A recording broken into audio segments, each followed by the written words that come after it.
증시 워밍업으로 에너지 더해드리도록 하겠습니다. 오늘은 KTB투자증권 이성훈 과장과 함께합니다. 어서 오십시오. 네, 안녕하십니까? 네, 안녕하세요. 개장 전에 체크 포인트들 하나하나씩 체크해 보겠습니다. 첫 번째 포인트부터 화면으로 만나보시죠. 성장주의 기환입니다. 지금 국내 증시도 그렇고 미국도 그렇고 경기 민감주로 이동했던 시선이 다시 성장주로 쏠리고 있는 시점입니다. 시장 금리의 반등 가능성도 좀 낮아지고 있기 때문에 영향을 받고 있는 것 같은데 성장주의 시간이 돌아오고 있는 걸까요? 어떻게 보시나요? 약간 분위기는 그렇게 좀 모아지고 있습니다. 지금 현재 미국 국채 금리 오늘도 1.29 한마디로 1.2%대에서 이 3개월 전에 1.6%대에서 지금 1.2%대로 계속 지금 머물러 있는 상태라고 볼 수 있겠는데. 10년물 국채 금리죠. 그렇죠. 네. 10년물 국채 금리가 지금 1.2%대로 지금 계속 머물고 있는데 한마디로 지금 현재 테이퍼링이나 여러 가지 얘기가 있긴 하지만 이 델타 변이 바이러스라는 변수가 좀 튀어나왔기 때문에 지금 시장에 대한 금리에 대한 상승 부분이 제한적으로 지금 가는 상황으로 지금 나타나주고 있고요. 네.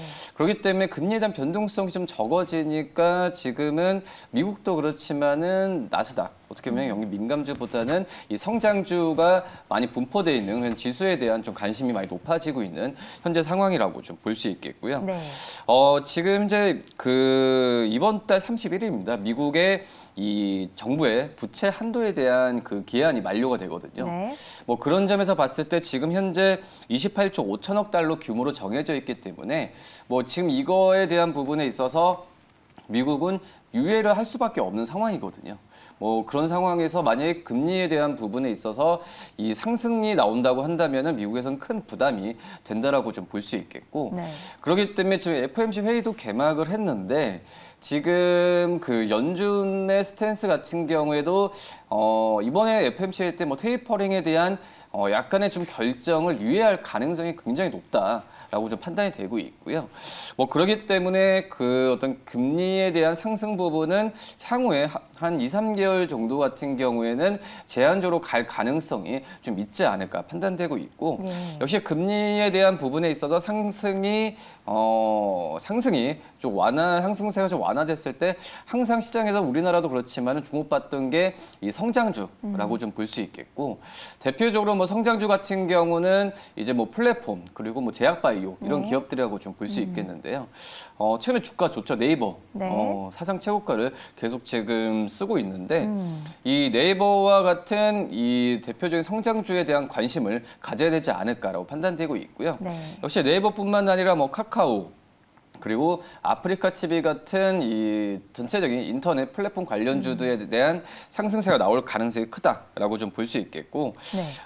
지금 현재도 이 바이오 업종 같은 경우도 성장주라고 볼 수 있겠지만 네. 이 작년 대비해서 이 바이오의 주에 대한 눈높이가 굉장히 높아졌어요. 제약바이오주.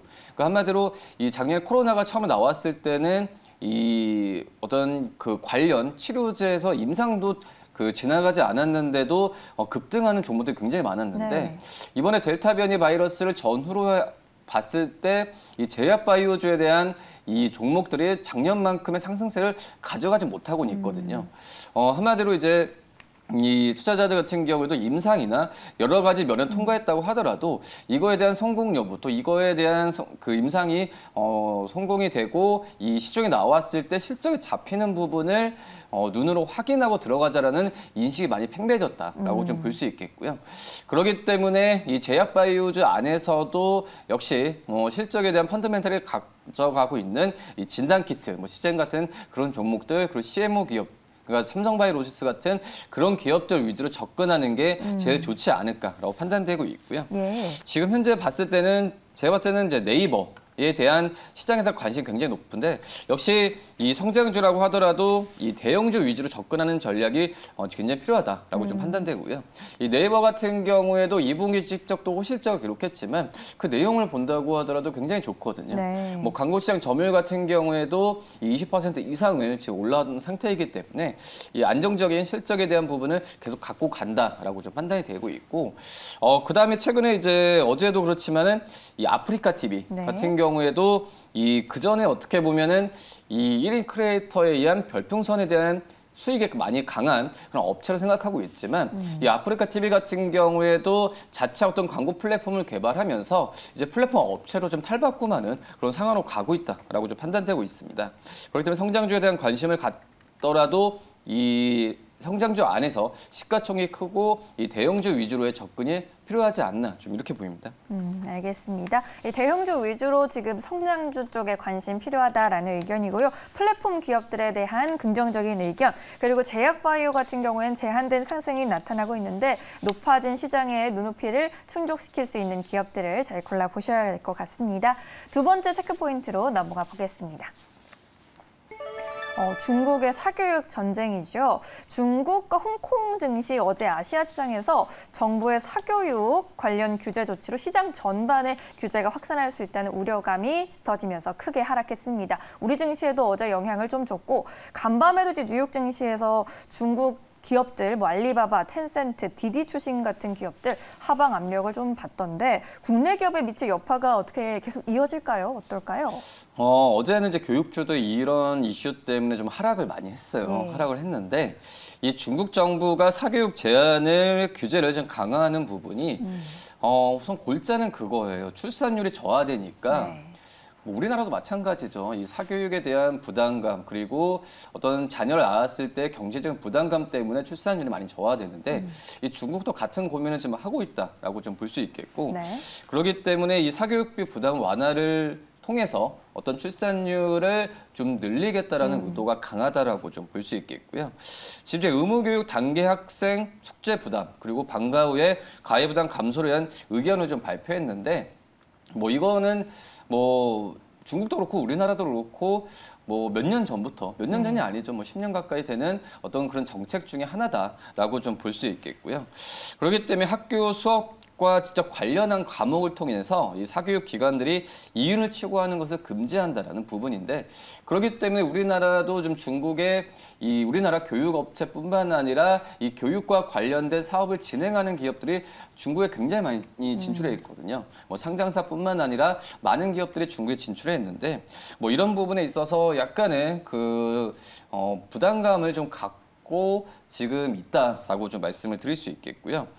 뭐 하지만은 이 중국 현지에서 봤을 때도 어떻게 보면 이 제한 같은 경우가 좀 신규에 대한 어떤 기업들의 진출을 좀 제한하는 부분이기 때문에 네. 기존에 우리나라가 어떤 진출해 있는 부분도 많고 특히 이제 합자 회사를 통해서 이 중국 시장에 진출을 많이 하고 있거든요. 그러니까 한마디로 우리나라가 단독으로 이 브랜드를 런칭하고 하는 그런 형태가 아니라 중국에 있는 기업들과 연동을 하면서 같이 이제 사업을 하는 구조이기 때문에 우리나라의 어떤 신규 기업과 단독에 대한 이런 부분에 있어서 중국 규제에 영향을 받는 부분은 거의 없지 않나라고 좀 생각이 돼요. 그렇기 네. 때문에 이 어제 같은 경우에 주가가 이 교육주들 하락세를 보여주었는데 단기적 이벤트로 끝날 가능성이 굉장히 크지 않을까라고 좀 판단이 되고 있고요. 네. 오히려 또 역으로 생각해 보면 출산율을 높이겠다라는 부분이기 때문에 이 아동 유아 관련된 그런 진출한 그런 기업들이 많은데 그런 기업들 같은 경우에는 또 수혜를 받을 가능성이 있거든요. 네. 그렇기 때문에 역발상으로 주가에 대해서 투자하는 방향도 생각해야 되지 않을까라고 좀 판단되고 있습니다. 그러니까 한마디로 현재 단계에서는 큰 문제는 없을 것으로 판단되니까 너무 부담감을 갖지 않아도 괜찮지 않을까 이렇게 보입니다. 네, 어제 하락은 좀 과도했다라고 정리해 볼 수 있겠습니다. 오히려 유아 영화 관련주, 교육주 쪽에 다시 한번 관심을 가져봐도 좋겠네요. 세 번째 투자 포인트로 바로 넘어가 보겠습니다. 네이버 60만 원 간다라는 이야기 나오고 있어요. 앞서 대표적인 성장주로 네이버 짚어주셨고 지금 증권가에서도 목표 주가 일제히 상향 조정을 해주고 있는데 네이버 개인적으로 어떻게 보시나요? 이런 성장세는 더 올라갈 것 같아서 제가 지금 말씀을 드리는 부분이 있고요. 네.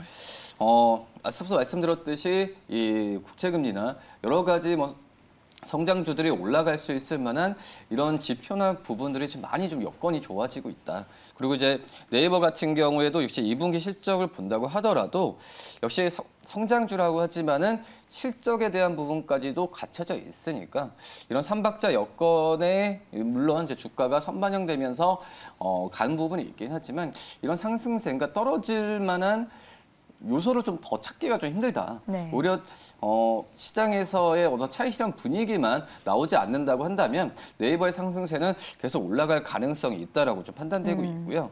이 올해 지금 2분기 이후로 주가 좀 올라가고 있는데 그 전까지는 카카오에 많이 밀렸잖아요. 뭐 그런 상태에서 이 전세가 다시 한번 역전되는 모습을 가고 있다라고 좀 판단되고 있고요. 올해 2분기 영업이익 같은 경우도 3,350억, 증권사 예상치를 훨씬 뛰어넘는 실적을 좀 보여주었고 예. 이 매출액의 절반 가까이를 차지하는 그런 사업 부분, 뭐 검색 광고나 서치 플랫폼 같은 경우도 시장에서 시장 점유율을 점점 높이고 있는 과정으로 가고 있다라고 좀 판단되고 있습니다. 역시 주력 사업인 광고 시장 쪽에서 1위를 차지한다고 한다면 네. 이 네이버의 캐시카우는 계속 안정적으로 갈 확률이 높다라고 좀 판단되고 있고요. 지금 현재 네이버 Z가 운용하는 이 메타버스 플랫폼이죠. 제페토의 사업 확장 같은 경우도 실제로 잡힌다고 한다면은 이 플러스 알파의 그런 실적이 나올 가능성이 크지 않을까 판단되고 있고, 네. 이 증권사 같은 경우에도 목표 주가를 지금 거의 60만 원 이상 기본적으로 내고 있는 상황이기 때문에 이 네이버에 대한 관심을 꾸준히 가져도 괜찮지 않을까 이렇게 보입니다. 네, 네이버 지난주에 종가 기준으로 최고가를 경신한 데 이어서 어제도 최고가를 장중에 경신했습니다. 지난달 이제 카카오에게 내줬던 시가총액 3위 자리도 다시 찾았는데 굳건히 자리를 지킬 수 있을지 계속 지켜보시면 좋겠습니다. 오늘의 체크 포인트들 정리해봤고요. 이제 관심 종목으로 넘어가 볼게요. 어떤 종목 눈여겨보고 계실까요? 네, 덴티움 한번 말씀드릴게요. 최근에 임플란트 관련이 굉장히 좋죠. 네.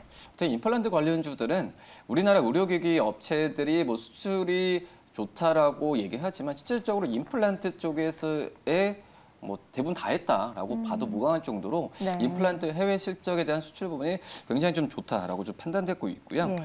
지금 덴티움 같은 경우에 우리나라 임플란트 3사가 있잖아요. 옵셈, 그리고 오세 임플란트, 디오, 덴티움을 볼 수 있겠는데 네.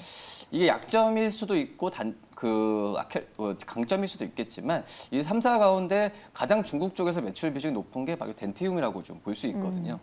이 중국 쪽에서 임플란트 수출 부분이 계속 최고치를 쓰는 과정에서 가장 큰 수혜를 볼 수 있는 게 덴티움이다라고 볼 수 있겠는데 네. 하지만 최근에는 어떤 디오나 오세 임플란트 굉장히 좋아요. 역시 디오나 오세 임플란트 같은 경우에는 디오는 뭐 매각 이슈가 좀 한 번 있었고 오세 임플란트 같은 경우에는 이 신흥시장 쪽으로의 판매 부분이 굉장히 좋아지는 모습으로 가고 있는 상태에서 이 덴티움만의 강점이라는 부분이 이제 중국 쪽의 매출 비중이 굉장히 크다라는 부분도 이 단기적으로 봤을 수 있겠지만은 어떤 주가도 많이 이 오세 임플란트와 디오에 비해서 많이 안 올랐기 때문에 네. 어떤 밸류 측면에서 봤을 때도 부담 없는 것도 장점이지 않을까라고 좀 판단이 되고 있고요. 그렇기 때문에 어제 종가 기준으로 매수해도 괜찮지 않을까 판단되고 있고 예. 이 목표가는 8만 원 말씀드리고 손절가는 6만 5천 원 말씀드리도록 하겠습니다. 네, 임플란트 관련주 그동안 못 갔던 덴티움을 좀 더 주목해보자라는 의견입니다. 목표가 8만 원까지 기대해 보도록 하겠습니다. 덴티움까지 이야기 다 들어봤고요. 오늘 증시호밍검은 여기서 마치도록 하겠습니다. 고맙습니다. 네, 감사합니다.